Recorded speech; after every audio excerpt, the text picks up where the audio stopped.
This is Being Your Human. I'm your host, Richard Atherton. Philippe Guenet, a driver of thank you, driver of digital change amongst organisations, and a coachultant, which is a word we could come to.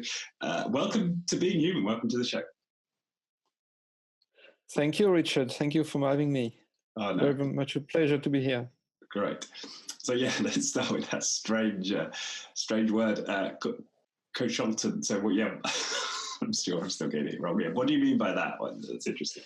Yeah, people sound like they're having a cold when they're sneezing, but I think there's a big change in the industry, both in the agile world and those sort of agile transformation where coaches are being brought along as kind of consultants and standing between the leadership and the teams, and delivering somehow solutions to clients. And I think clients now need to be more sort of in charge of their own destiny, and of course they need help.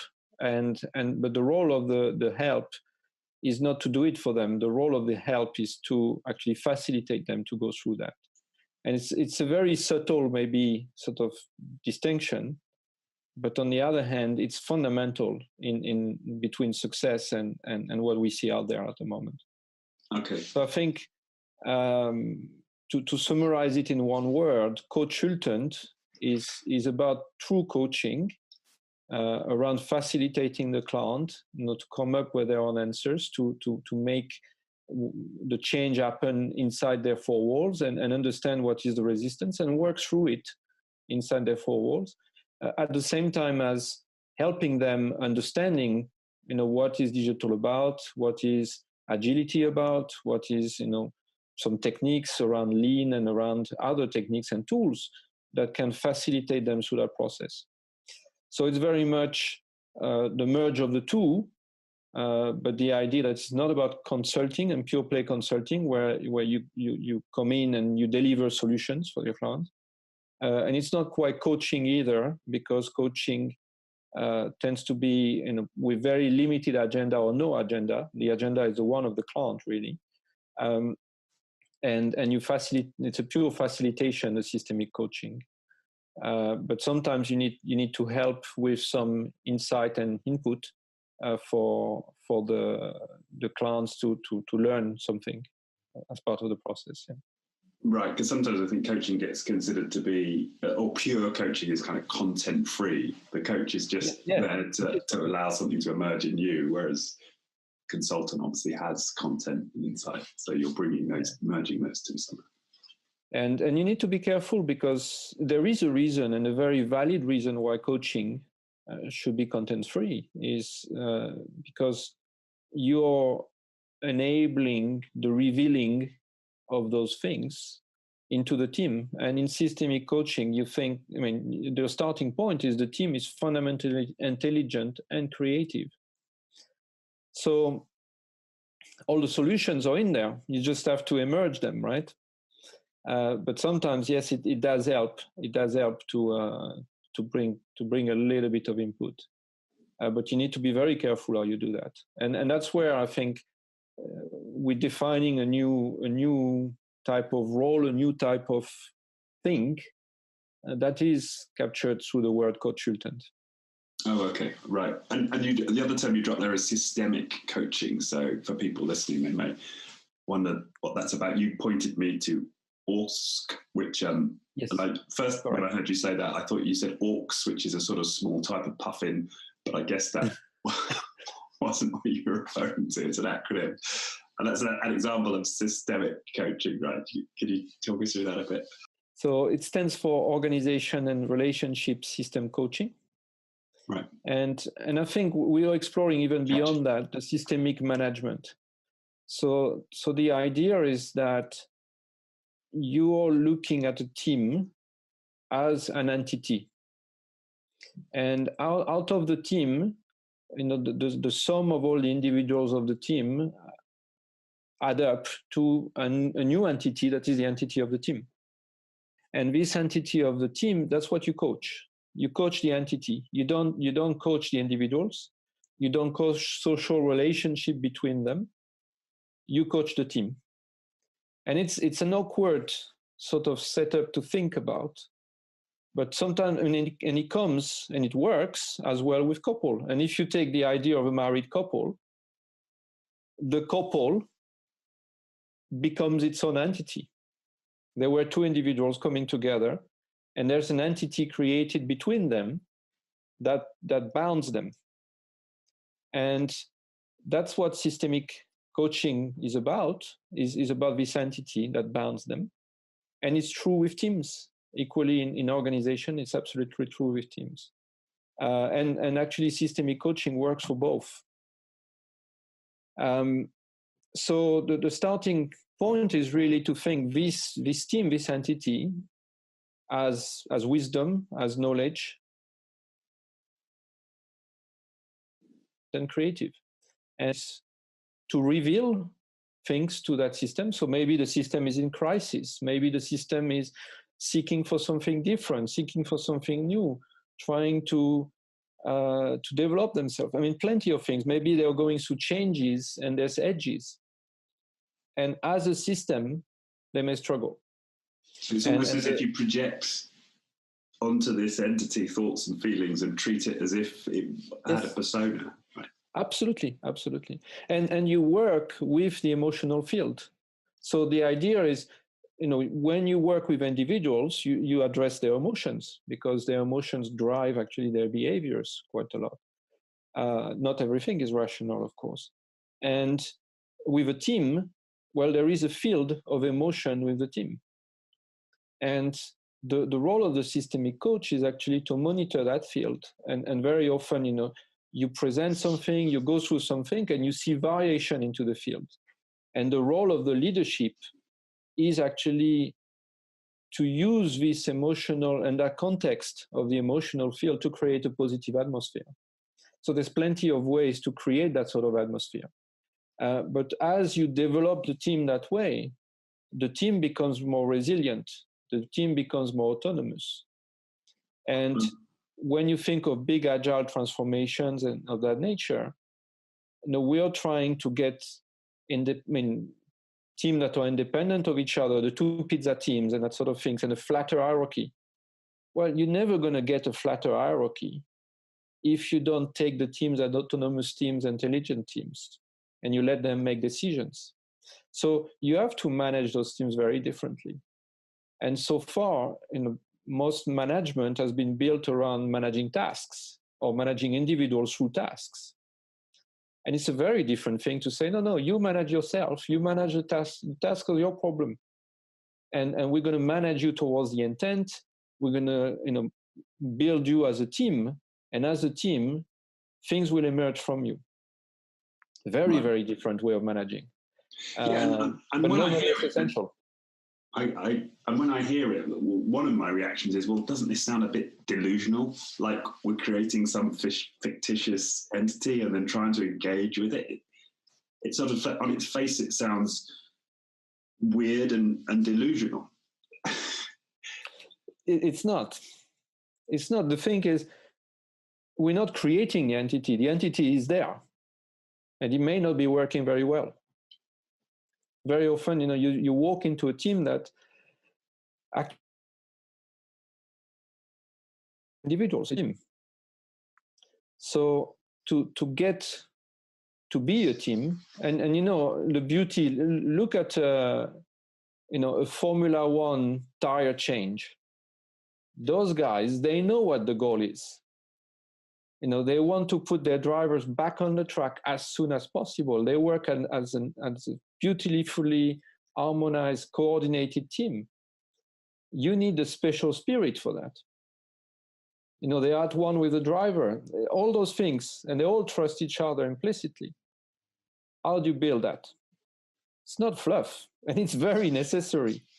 And incidentally, when you do that, you get a much more positive atmosphere. People go to work feeling they can make a difference, feeling what they say matters, because all the voices of the team matters. And if people are being sort of negative and so on, it's a voice of the system that is trying to express itself.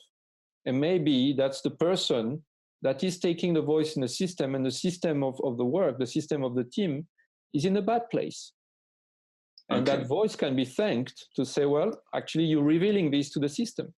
So you adopt a very, very different attitude and approach to how you work, but the team sort of look after each other, and suddenly you have a more autonomous team. And that is not fluff. That is necessary. Okay. And so, if we take that perspective,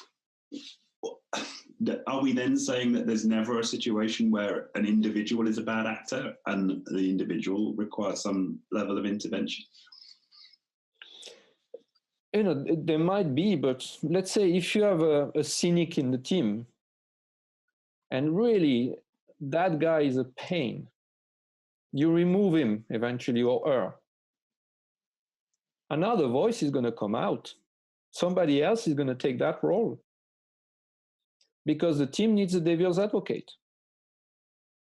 So, putting it on the individual, and yes, sometimes, you have people that can't work in teams and so on, and that needs to be addressed, but you're not necessarily going to address the individual first. You're going to first thinking, actually, this is a voice in the system, and the system finds its balance currently with that voice in.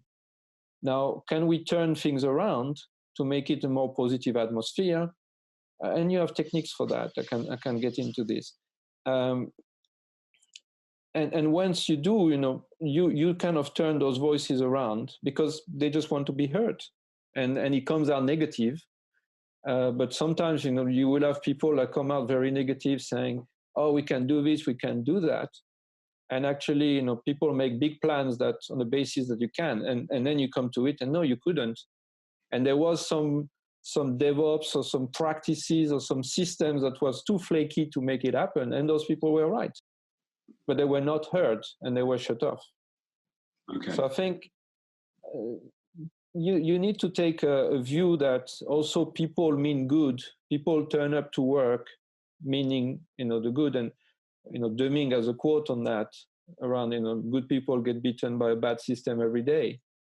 So, the role of the leadership is really to understand those things and balance those things, and ensure that we're creating the context for the system and the team to flourish and work.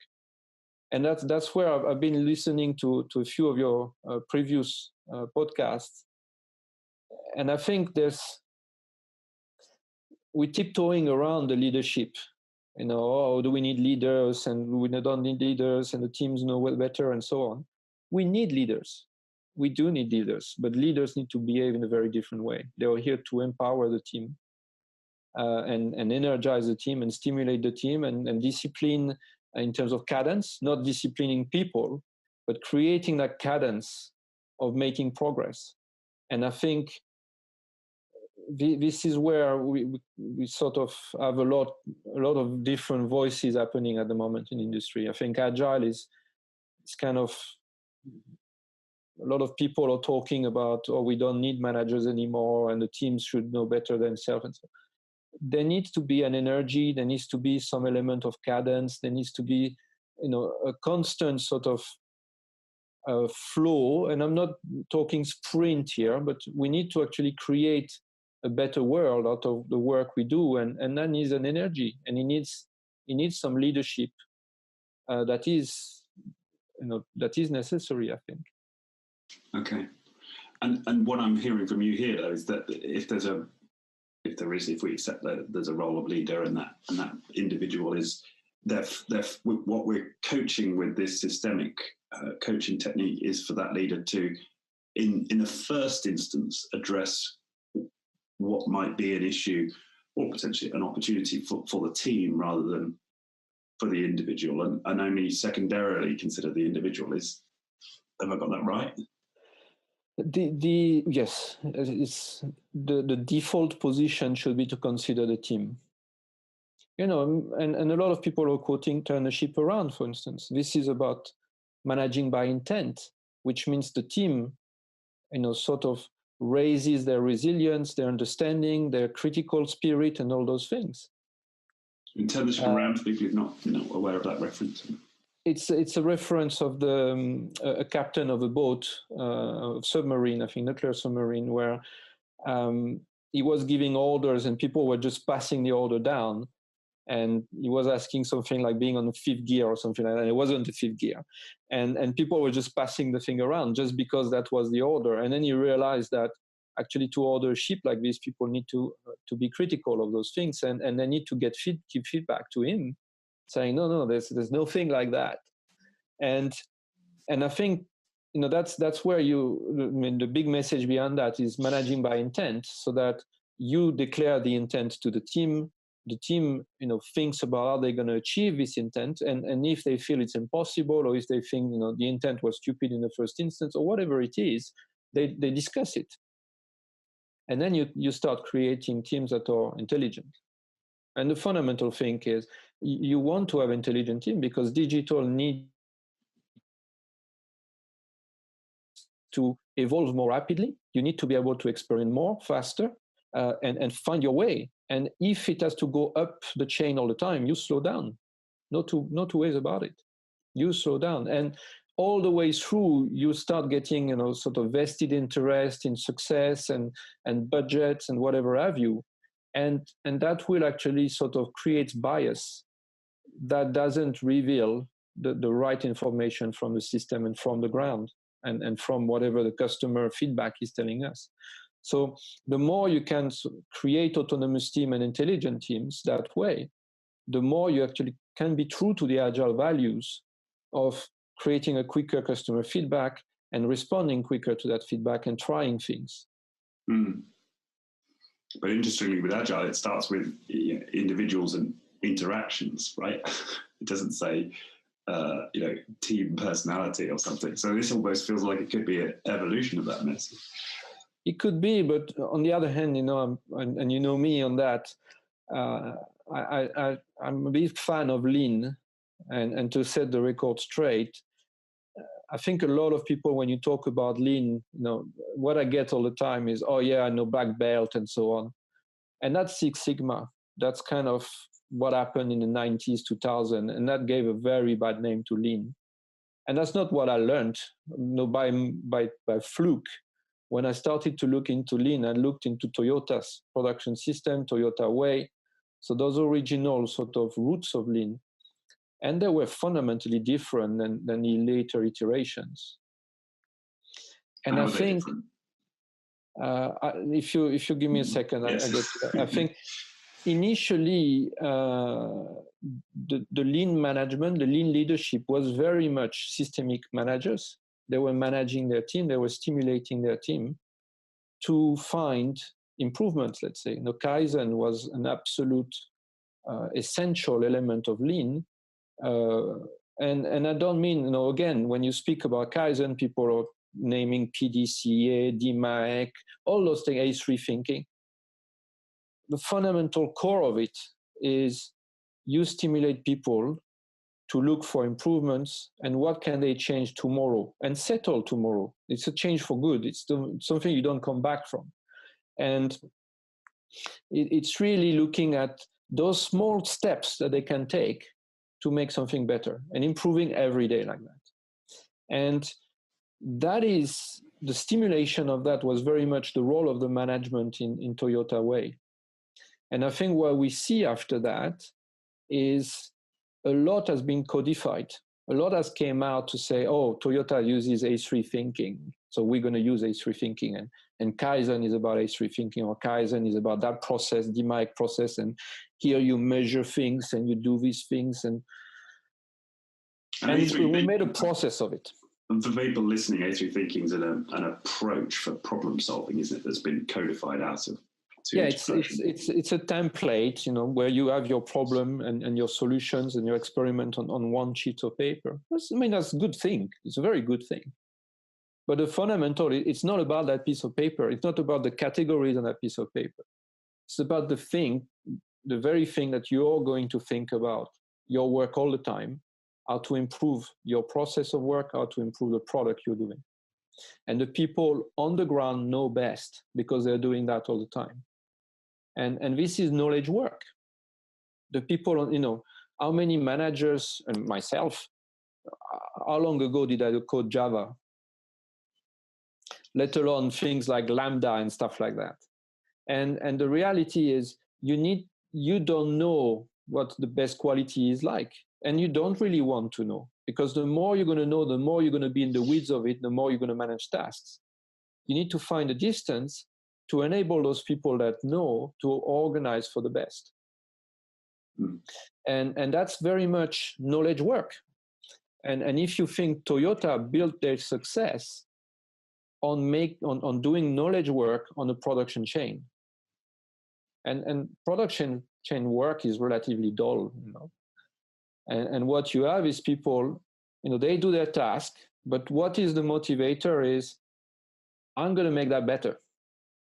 I'm going to find a better way. I'm going to check quality. I'm going to ensure that the product, we find ways of getting better quality out of it. And that's what is fundamentally different between, being Toyota or adopting an A3 template and a DMAIC process and so on. Because people start following the codified version, they forgot what was the culture to start with.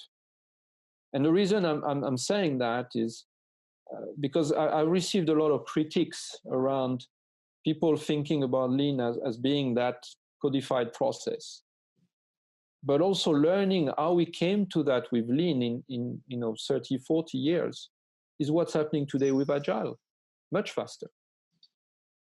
Right. What we're seeing today with Agile is we codifying the process of doing Agile. We're codifying Scrum. Scrum is a codification version of the Agile Manifesto. And then, there's problems to scale because it doesn't work in the enterprise. And we're a big enterprise. We need to do Agile on a large scale. Okay, scaled Agile. We codify that process again. And you're talking hundreds of pages, right? And there's multiple frameworks as well, but we codify again. And now we are sort of going onto the enterprise framework and looking a bit beyond the IT. And we have Agile HR. We have plenty of very good stuff. But we're also seeing that some certification authority or training or whatever they call themselves are actually codifying a lot of that and trying to codify it out of that in courses. And so we're getting basically a process of codification all the time, which commoditize those things. And there is nothing commodity about change. Those are good, interesting points, but you need to go back to, how do we make change happen? And very often it's human, human first.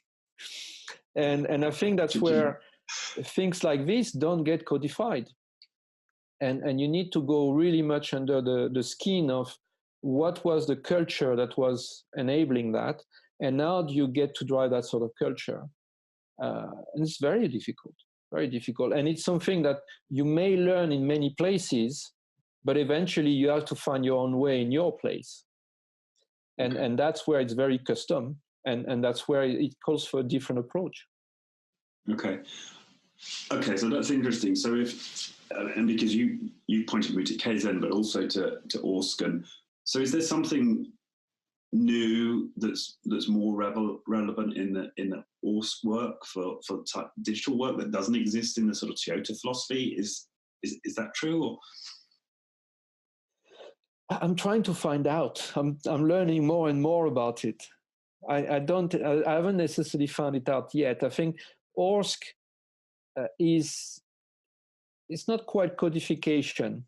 It's giving you some exercise and some skills. And you learn for a long time, almost like a Jedi to read the emotional field, I think. But it's those things can't be rushed. So it's a long process to try and learn, and we are an apprentice really, to learn how to work with this and learn how to coach it.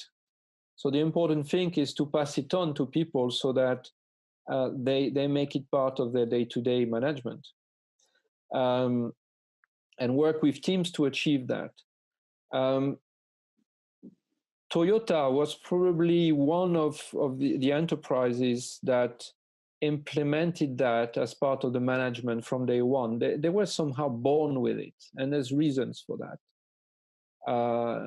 The scarcity of materials in the post-war Japan was very much destroyed, and they had to, they were stuck. They had to sell what they made. They couldn't have stocks. They couldn't have inventory. So they created the one-piece flow over time. So that, and if you think, the US was a lot more wealthy, and they would actually have stock. They could afford stock. But Toyota, in doing that, invented a new way of, sort of production efficiency in a sense. And that enabled variety, because the thing when you have stock, variety is a bit of a problem. And once you can do one-piece flow, then you can start building a car that is of the color the client is asking for. You can start having multiple options. You can start having a lot of things like that. So I think they were born with it, and it's an implementation of a systemic way of managing people, very deeply embedded in the culture.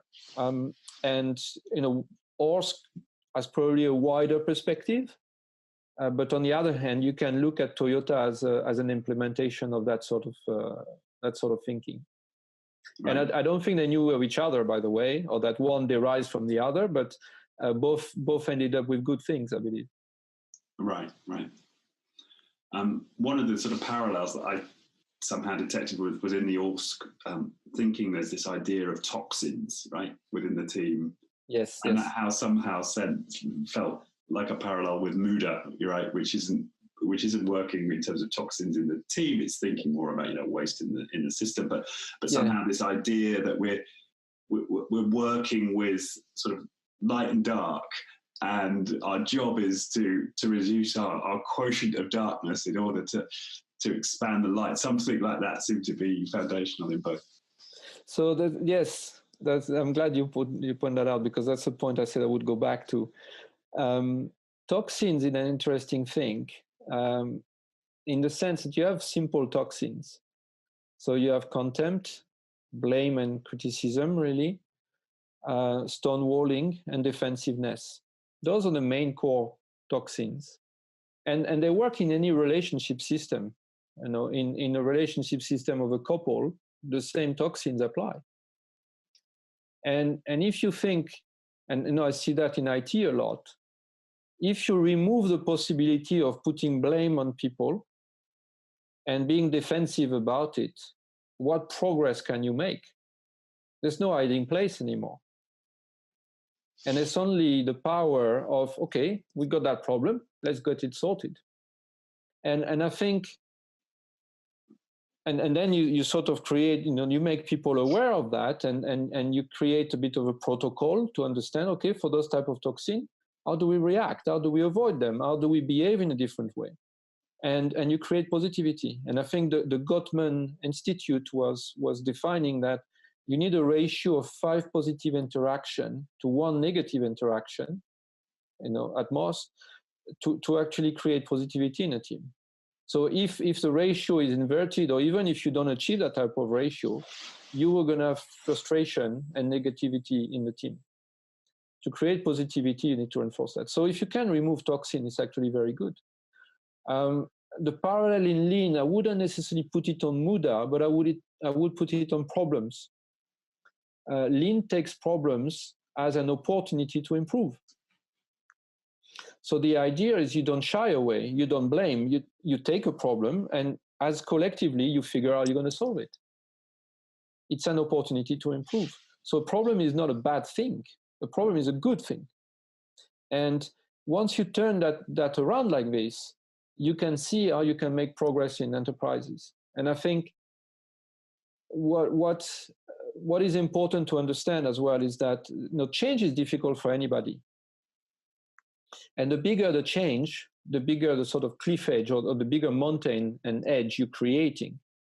And if you create an environment where people drive change every day, they think about change every day, they are much more receptive about change on a larger scale.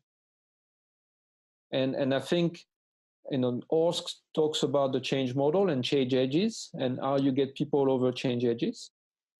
And the reality is change is always an edge. So, and if you don't have edges, then basically you're not going fast enough in a digital economy because you're coasting. So you need to challenge yourself. You need to find the next thing. You need to create those edges. And in Lean, I think there was, they de-edge with the problem solving, de-edges, those elements. But the idea is if people with Kaizen drive change every day, then the bigger change gets much easier to drive because people understand that. People are less resistant by nature. They are more open to a future we're building through change than the past we would want to hang on to. Right. And for so people I think there's some similarities. And just for people listening, Kaizen is an approach for ongoing improvement of a. Yes, it's an approach. The essence of it is really about doing small changes that you can control in small steps. And I think what we tend to codify that too much and try and make change too big very often. And some fundamentals around some people like senseis like Chihiro Nakao, Taiichi Ono, and so on were quite keen to say that there's no money, there's no investment, there's none of that, only ingenuity. And as soon as you start driving investment and so on towards change, and Kaizen especially, Kaizen, of course, when you have bigger change, you need that. But at the Kaizen level, it's about stimulating the ingenuity of people and the teams and finding those small things they can do and they settle. So they identify something, they try it, it works, and then they embed it into the process, the culture, or whatever have you. And that's the fundamental of it. The rest is codification on top. And yes, that brings some tools that you may use, but you need to connect to that essence first.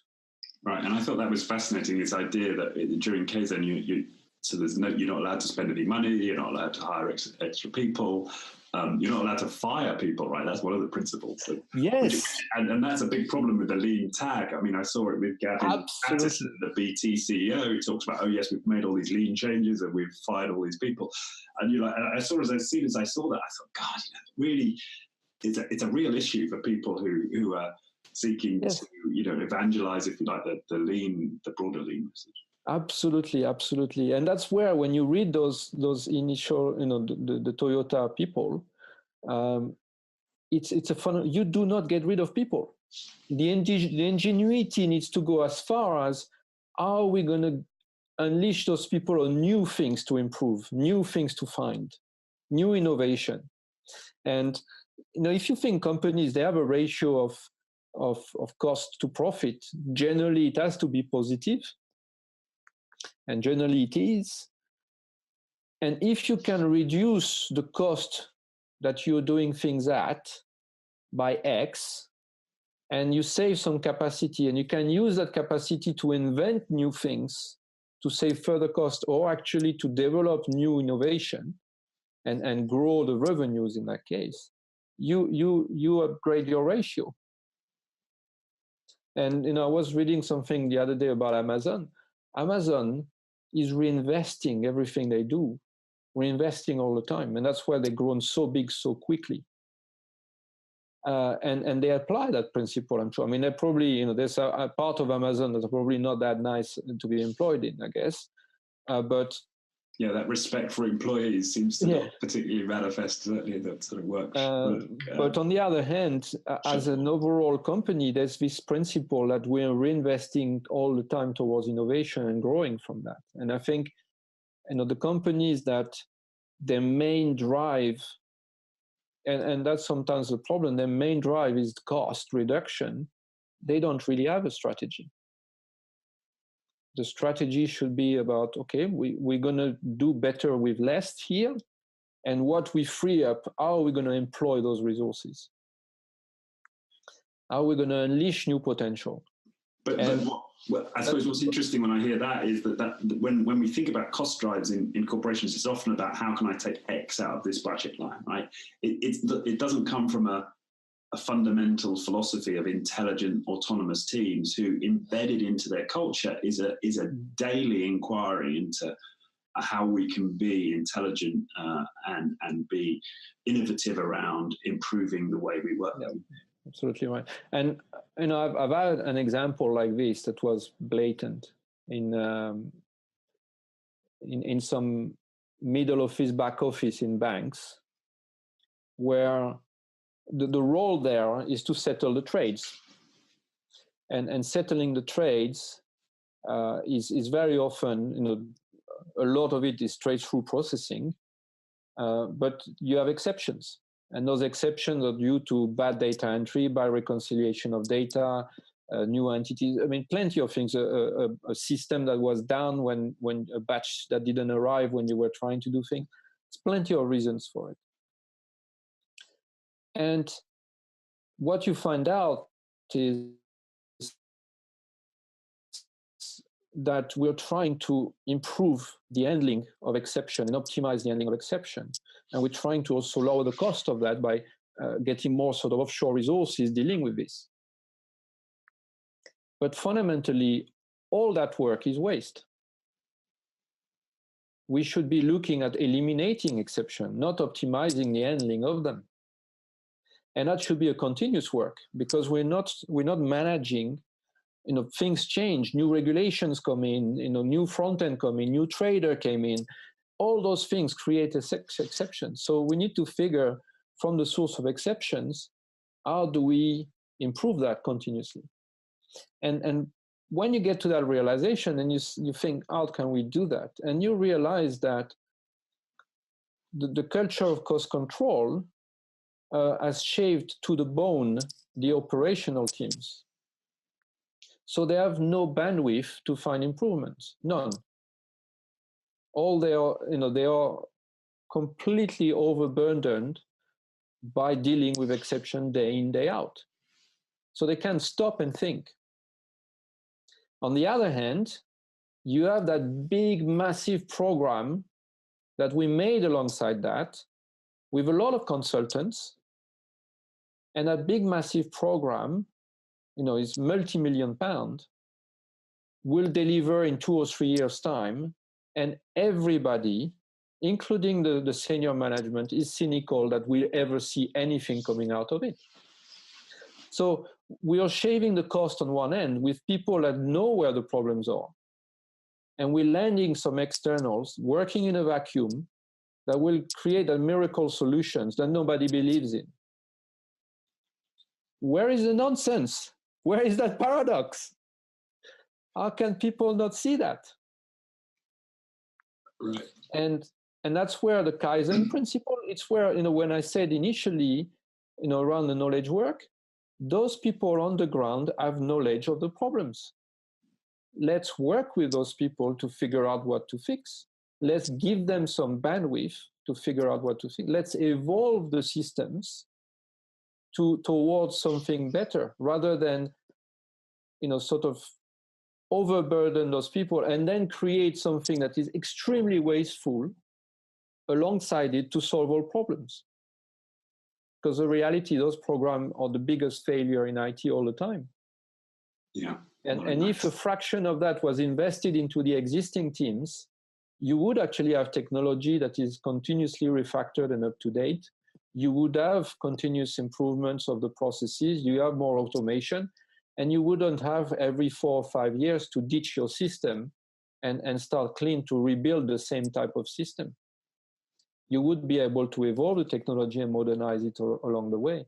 But it takes a fundamental different approach where you don't bring people to deliver stuff to you. You work with your team and yourself to deliver continuous improvement from the inside. And recognize sometimes, okay, we need a bit of investment here because we're going to try cloud. We're going to try AI in cloud. And you structure your teams so that you have, the teams that think a bit about, and the structure of the team is a difficult thing, but you need to have, however you organize your team, some thinking about what's next. You need to have, and that's the innovation, that's new technologies, new thinking, lateral thinking. You know, I remember we were talking some time back about adjacent part of the business, for instance, exploring the opportunities of the present, all those things. So you need that. Then you need to have, once we materialize that, how do we monetize it? How do we harden it? How do we structure it? How do we operate it? And how do we flow from that emergence of new things that suddenly makes sense and there's some legs and the customers are using it and it actually delivers value and it reduces whatever it is, and land this in the organization and settle it in. And then once it is landed, how do we operate it and how do we continuously find little things we can still do on that continuously and stimulate the teams on that. And I think that flow is very much the PST model of Wardley maps. So PST is pioneers, settlers, town planners, and the idea that, you know, there's different sort of objectives of the teams, you know, to deliver. I'm not completely sure that we should look at it as an organization model. It may be fit for some organizations. Sometimes it's the same team that should sort of embed all those capabilities and all those level of thinking. But it's for sure, teams need to embed that level of thinking about the innovation and discovery, about the exploitation and sort of industrialization, and finally, you know, the sort of running and optimization and continuous optimization simplification. That is a flow. It should be a flow. It shouldn't be, oh, we're going to get that system, let it sunset and break everything of it and make a mess of it, and then we rebuild another one on top, because that is complete waste. Right, exactly. And and I do find that the way that a lot of large corporations work is very discontinuous, isn't it? It's like you run something into the ground until it's failing, and then you spin up a new change program and you hope you get something out of it, or you acquire some. You know, there isn't a sort of respect for flow or much consciousness around flow, is there? It doesn't. I mean, it's a word that's gaining more currency now out of the Agile movement, but it's certainly not something that's high in people's consciousnesses in businesses generally. In the West, I think. And I think, you know, IT, you know, a lot of people are starting to talk about flow now. And you know, arguably some of them, like Dan North and so on, was talking about flow a long time ago. And I think we're warming up to it. And, you know, Lean was very much about flow. And people think, yeah, well, it's easy. It's a production chain. Of course it's a flow. But IT is a flow as well. The difference is that there's a high level of variability because you want to mix innovation, you want to mix, you know, IT as an element that, you know, you don't exactly know what you're going to deliver. You reinvent a bit every time based on what the user needs and so on. But there's also an element of flow that you want, you know, your delivery pipeline to be fast and so on and automated as much as possible. You want your security to be always, you know, of good standards. You want to also have, you know, the use of sub patterns and reusing components in your organization. So a lot of those elements are more sort of known and complicated or complex. And if you talk in Kinevin terms, you know, they're probably more in the ordered domain, and you're trying to achieve things in an unordered, complex domain. And I think IT is very much a balance of the two, and we tend to go all the way to complex now, where we invent everything. And the reality, I don't think that's the case. I think you settle some of the stuff, some patterns, some reuse, some components, microservices. You settle a lot of those things that once they are settled, you need to still think how you're going to improve on them. And there's, and that unleashes your ability to focus on the complex stuff. And that's a cycle. That's a cycle of innovation and operational excellence, and one enables the other. And my reflection on reading again the excellent recommendation of Kaizen Forever in that book, and this idea that we absolutely restrict to a minimum your resources in order to improve your work situation. So no, yeah, like I said, no hiring, no firing, no outside help, no money, no computer, no automation, no. Just and it feels like it's almost like that's a training. It's like high altitude training. It's like we're going to overtrain you by giving you nothing and forcing you to innovate with what's around you. And then that creates this intelligent team that then, when it's given more resources, is better equipped to exploit those resources in other stages of, let's say, the product lifecycle. But I like how you say it. It's high altitude training, because it's not, let's say you train for sport, or I remember the French team, the World Cup winning was trained in some ski resort or something in summer, just for the high altitude. And that's things that just get ingrained into you.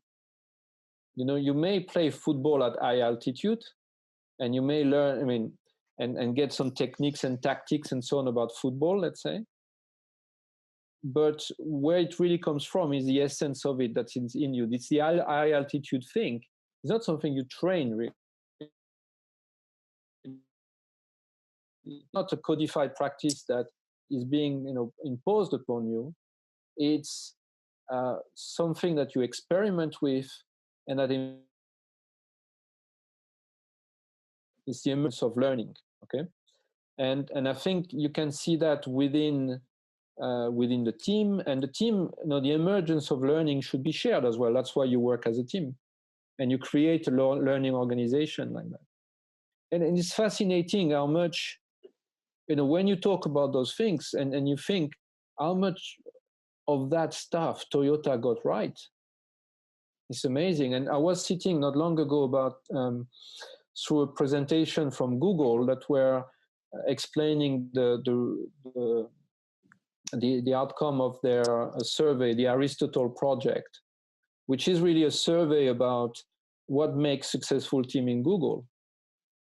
And I don't know if they took some clues, but you could see how much similarities there was. It's kind of a modern take on what Toyota discovered 50 years ago. Because it's about culture, the fact that it's about ingenuity and so on is, everybody is able to participate. Everybody is able to have a say. All the voices of the system count. And it's finding innovation. It's that culture and creating a safe environment that people can share it. Nobody is idiot. Nobody is stupid. Every ID counts. And in Google, and I don't know Google close enough to know everything in there, but from what was explained, it's very similar.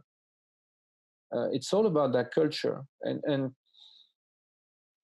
that safety net, the safety environment that people opinion count, the fact that they have some time, and if they want to invest some time on anything, it's a diversity of thinking that they're promoting. And the time to think about innovation, the time about developing some stuff in Google that is completely out there, and they got free reign on that. And I think all this is the same type of core culture. Right. It's about knowledge work, and it's about stimulating knowledge worker to find new ideas, new paths, new ways of improving and innovating. And that requires a very, very different leadership. Yeah. And I think, because when I speak to the complexity thinkers about who reject the idea of systems thinking, I think that, and this is, I'm sort of thinking on the fly here, I think that the version of systems thinking that they reject is this idea that the manager or the leader can stand outside of this system, somehow analyze it and identify its problems, and then inject into it, solutions or suggestions or blueprints for this, quote, system to follow. But the sort of version of systems thinking that I think that is compatible with the complexity thinking, which is something I'm wrestling with now, is this idea that we think of it, the system, to the extent that there's this individuals in a team who are relating to each other, and stuff is emerging from that quote system, but really it's just that population of human beings who are interacting, and patterns are being identified by the individuals within it, right? And opportunities are being identified. Correct. And people are making suggestions, or people are declaring an intent, and people are responding to that intent. That way of looking at the world, at least as I see it, is entirely consistent with the complexity perspective. Yes, and I'm also looking at the viable system model. And actually next week I'm on the retreat with Kinevin and Cognitive Edge. So I'm very interested to see how those three things work together. And so far, I think the viable system model has interesting things because it highlights some patterns around as an overall organization functions.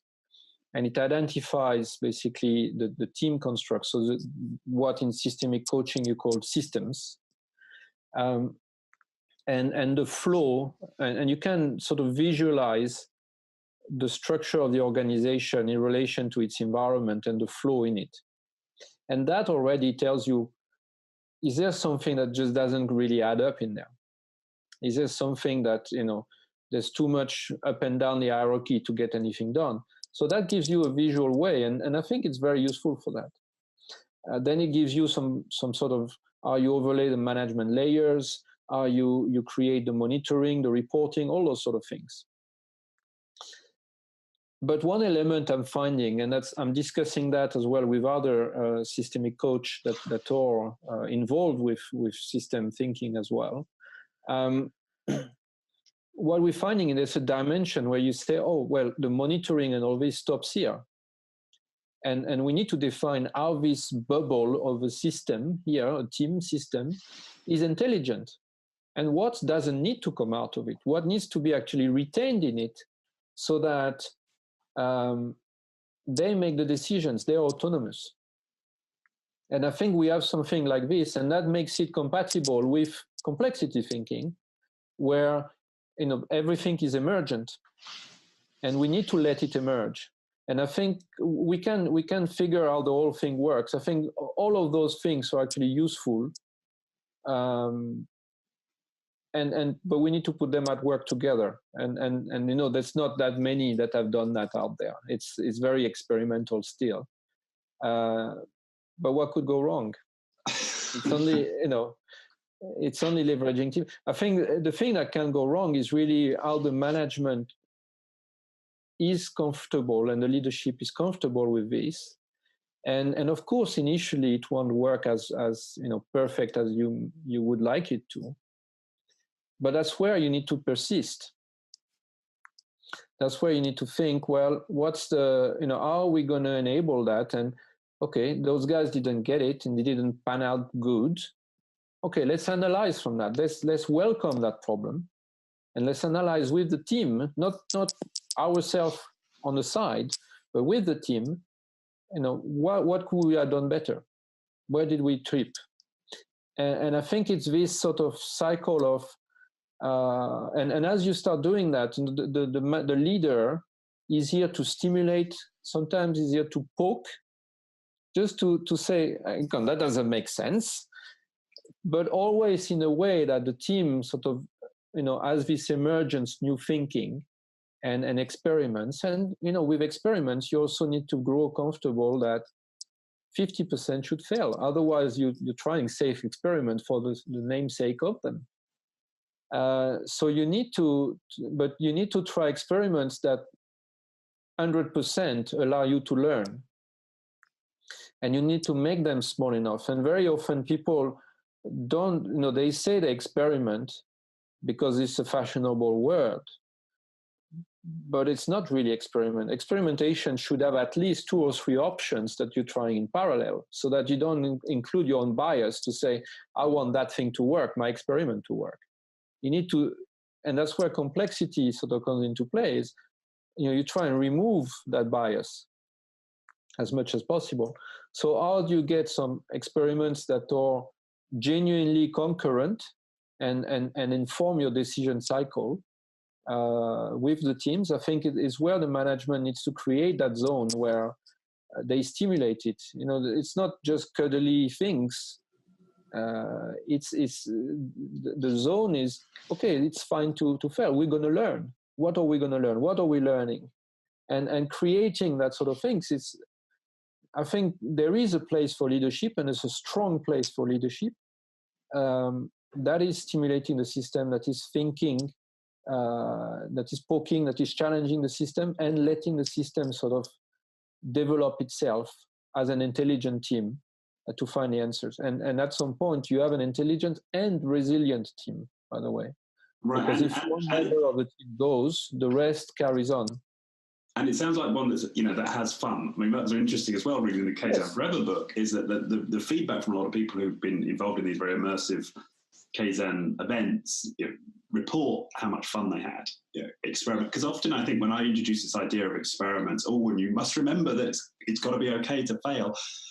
I think a lot, just drain. Oh God, am I got to sort of get up to work every day and fail? I mean, is that what you're telling me? And it sounds so heavy, but yet the reality is that if we could think of it more as sort of this, try this, try that, it's fun. You get to be creative and use your imagination. Then that's a different way of framing it. And what's interesting, reading Kaizen, is that seems to be the experience of people. And it has to be combined with a learning organization. Because you need to be able to communicate and say, we tried that, it didn't work. We tried this, it didn't work again. We tried this, and now we're getting somewhere. And people need to be comfortable to say it was a learning. So if it was a learning, you need to share it so somebody else doesn't fail, do the same. So all those things, how you tally them all together, is a very difficult formula to achieve. Yeah. And also, I think the other preconception perhaps people have about this is I mentioned, we might want to this particular client and this particular team. I mentioned about lean thinking and so on, and their response was, "Oh God, isn't that sort of constant striving for perfectionism? Isn't that why they're all killing themselves in Japan? There's such high suicide rates. It's because they're driven. It's almost like this image of teams being whipped by a manager to be perfect every day." Well, I need to visit Japan to see whether that is happening or not. I doubt it. But there's, one of the big pillars is respect for people. But respect for people, goes both ways, first of all. But it's also, something to respect for the intelligence. It's not just being polite and serving the teas, you see. It's not fake respect. It's respecting that you're intelligent, you're grown up, and you're here to deliver value for the company. And I'm going to help you, but I have expectations from you. And the leadership has to be strong. When you read Chihiro Nakao, there's a bit of tough love there. And sometimes with my son, I find that as well. It's like, well, you want them to do well at school, you want them to do well in life. And if you put them under cotton wool everywhere, that doesn't achieve the overall objective. And sometimes, you need to be a bit stronger on those things.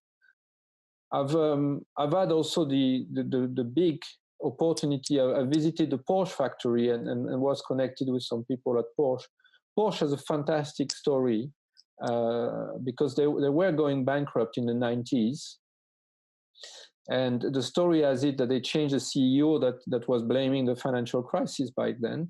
And they brought a new CEO that thought, we need to fix production. And he pretty much begged Japanese consultant, always Chihiro Nakao actually, to come and help. And the Japanese refused initially because they saw that as being disloyal to their car business, which is very interesting in terms of respect, right? And he managed to ask them several times, and apparently they couldn't refuse, and also convince them that Porsche was not competitive with the Japanese industry. So they accepted to help. And when they help, and then it's a fantastic story how they turned around, and today they're the most profitable car maker in the world. And they fix production, and that fixing of the production, they enabled then the first SUV, the Cayenne, one of the first premium SUV, but certainly the first sports car brand doing a SUV. And today it's about 30% of the sales. And with the Macan, most of the sales at Porsche or the Cayenne, the Macan really. And so that basically saved them. And that was because they fixed production, they recovered on that, and then they were able to apply their thinking to innovation and new product lines and develop from that. And talking to the people from Porsche, one person was asking, how do you incentivize employees to actually drive improvements and think about improvements? And the guy was completely stunned, thinking, but that's their job. And that's the nice part of their job. So they're not whipped into shape. This is actually stimulating them. And you don't need to ask, when people are allowed to think, where people are allowed to make a difference and things happen like this, suddenly you unleash potential. And the automotive industry has certainly, there are a lot of differences with IT, but the leadership elements are very similar. And the size of transformation between, automotive organization and IT or corporations relying on IT, the scale of transformation is about the same, and the culture is very much similar. So I think it's fascinating to go back to understanding the culture change that happens, and figuring out what can we learn from that.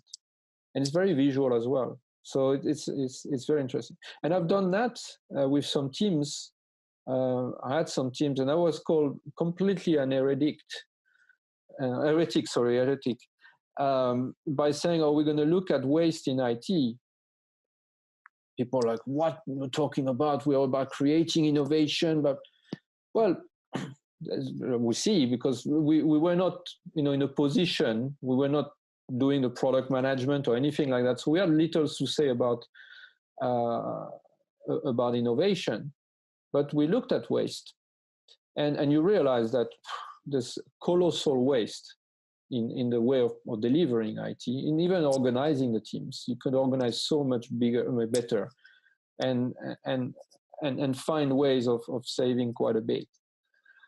But and what I realized is you do not measure waste. Waste is something that is not really measurable. You just assess it. And what I realized as well is that my teams suddenly had a currency in which they could express an improvement they could make. And the attitude completely changed. And the teams were able to actually express, we could do this, we could do that. Whereas before they wouldn't. They would just carry on doing the same thing. And I had that moment to think, wow, that is the essence of it. That is not about waste. It's not about measuring this. It's not about cutting, cost and so on.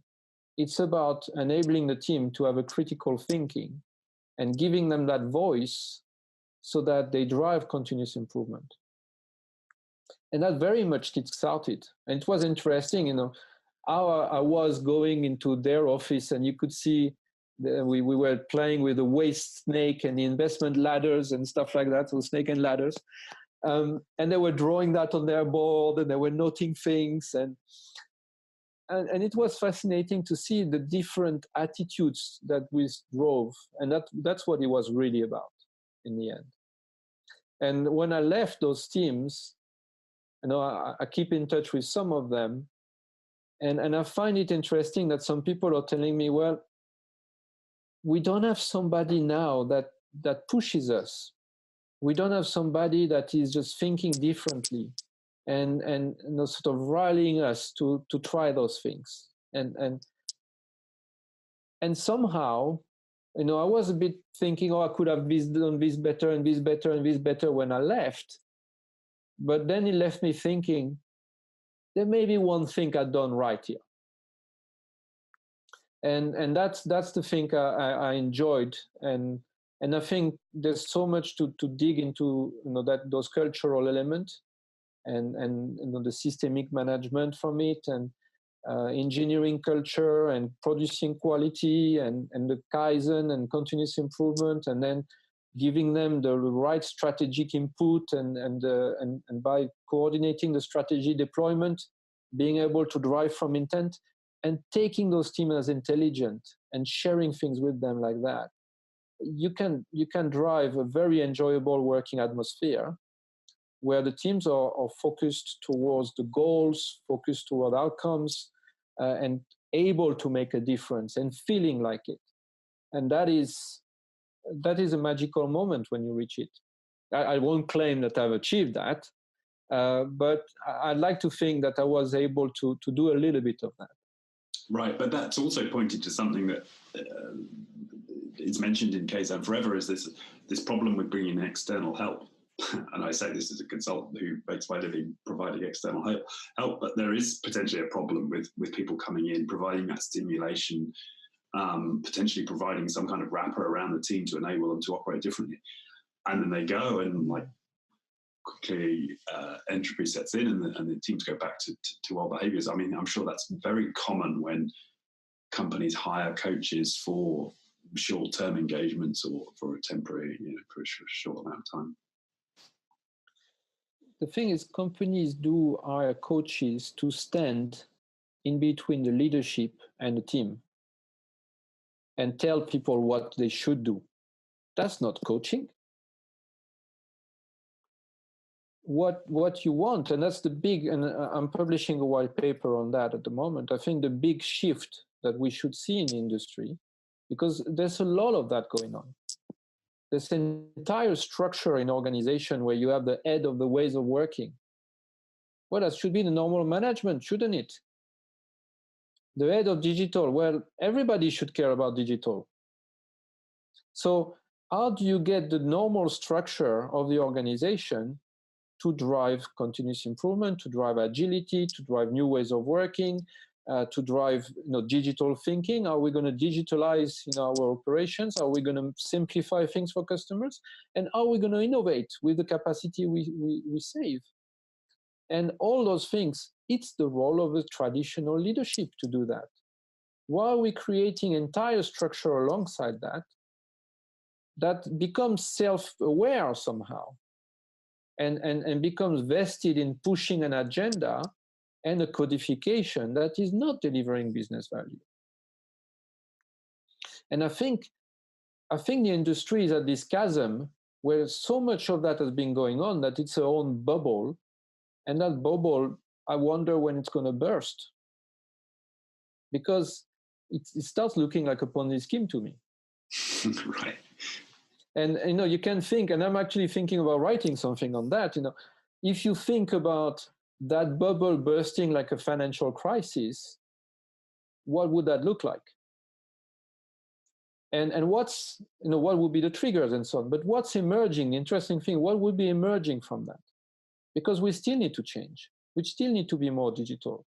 The leadership in organizations still, will need to take the reins. If that bubble bursts, who is going to take the reins? It's the existing leadership, and they need help. They need help to recalibrate their thinking. They need help to actually start managing on a cadence with their team and start emerging things for their team. And all we talked about around Kaizen, all those things they need help with. But I think the fundamental thing is the coach needs to sit alongside that, not in the middle of it. The coach is a facilitator of that relationship between the leadership and the teams. It's not the intermediary of that relationship, because otherwise it becomes a semi-manager. And the coach needs to be outside of that system. And then you need to think in terms of the kata. Toyota kata is that process where you have a starting condition and a desired end state, sometimes quite a stretch goal, and you go through those steps. And when the team is self-sufficient about carrying on that journey, the coach is redundant. But that means the coach needs to be built to be redundant to start with. The coach needs to come in and come out. They shouldn't be there all the time. because they become vested into the system of work.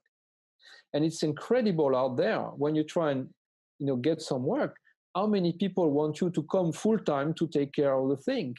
They don't want somebody part-time. But that's part of the problem. Right. So it sounds to me, as I'm hearing you there, is that the coach can only be successful if they've found some way for the team or leaders within the team or the team itself, or however it occurs, to continue to stimulate the team around this idea, to take charge of themselves, to take ownership for their own innovation, to continue to change how they operate. And that you cannot force on them. That they will only move as fast as they can move. And you need to accept that. And at the start, there's some inertia. You need to accept that. But trying to force it on them, suddenly you become the one that drives that for everybody. You start having a vested agenda. And that in itself is not sustainable. You started in a position that is not sustainable. So how will it carry on working? No way. And I think the whole industry needs a reboot, because we are realizing, and there's a lot of safe implementations and so on out there that are realizing that, yeah, we done that. So what? What has that delivered to the business? Nothing. We're working in a slightly different way, but it doesn't change anything. And for people listening, SAFE is the Scaled Agile framework, which is a sort of blueprint for how you implement these Agile ideas. Yeah. Pick up on that. There's plenty of Agile frameworks. The other ones are a bit more lightweight and more of an extension of coordinating multiple Scrum teams, really. But SAFE is providing an entire sort of organization structure and so on. So it's going a bit further with it. Hence why everybody is picking up on them all the time, because they're the ones sticking out the most. And I think it's a useful input. It may be a useful transition as well, but ultimately it is down to creating that culture in the management of driving the strategy, driving outcomes for digital in a way that the team are participating in that, and allowing things to emerge from the team in terms of improvements, in terms of new innovation and so on, and structuring the organization to enable that. And at the center of all this is flow. It's flow of where we want to get to, how are we going to organize ourselves for that, and it's flow about understanding our impediments and how we're going to continuously resolve them. And that requires a much tighter relationship between the leadership that is responsible for the system of work and the teams that are responsible for emerging the new thinking and being stimulated at that. And I think it does require coaching, it does require help, but a very different help than can be found in industry. And that's where coachulting comes back. Where we started. Awesome. Maybe that's a great way to start to close out the conversation. One thing I like to ask all of my guests is to you, Philippe, what does it mean to be human? Yes. That's a great question. And I've been, listening to a few podcasts and said, how can I answer that question? And I'm struggling, to be honest, because I think all I'm talking about is being human, is nothing else. And what I say very often is, and what we see in the market and in the industry is, when we talk about digital, it is not about technology, or it is a bit about technology. It's not really about processes or a bit about it.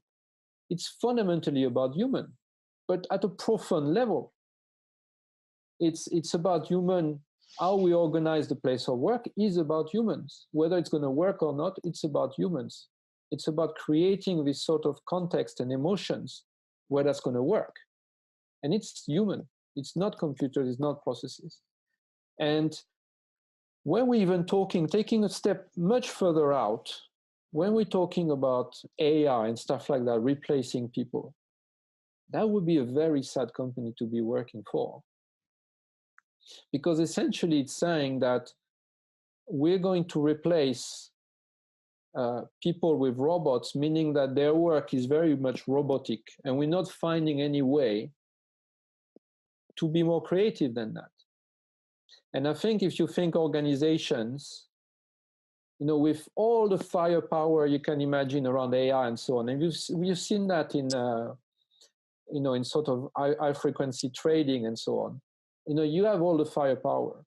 You move as closely as possible to the exchange and so on.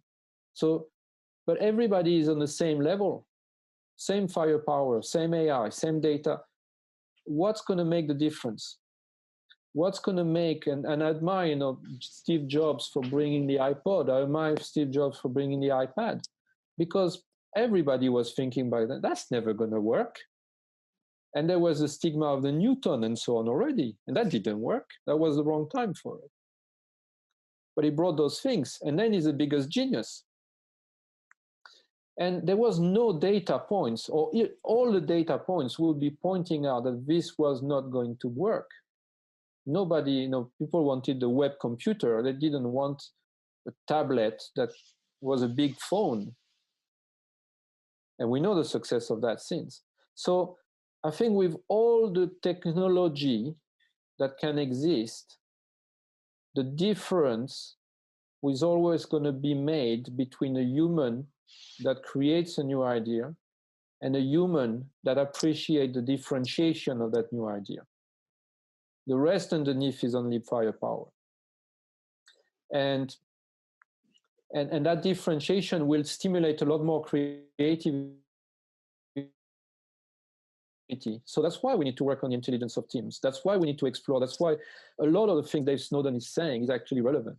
Is because we need to develop the cognitive behaviors and the functioning of teams and so on to stand above all this, not to replace people. Yes, we will replace robotic roles with that, and we should create an equal number, or if not a higher number of roles with new unleashed potential. We're only pushing the goalpost further. And that potential is a human potential. I'm convinced of it. So I think that's beautiful. Still human first, yes. Okay, thank you so much. And so there was a bunch of references. I know for people who are maybe less familiar with the sort of agile space, I get there's a lot of references to external sources. So I'll definitely put those in the description for the show. Just remains for me to thank you once again. Brilliant conversation. I've learned a lot. I hope it's been edifying for our audience also. So have a great day, and thank you. It was my pleasure. Thank you, everybody. Cheers. Thank you.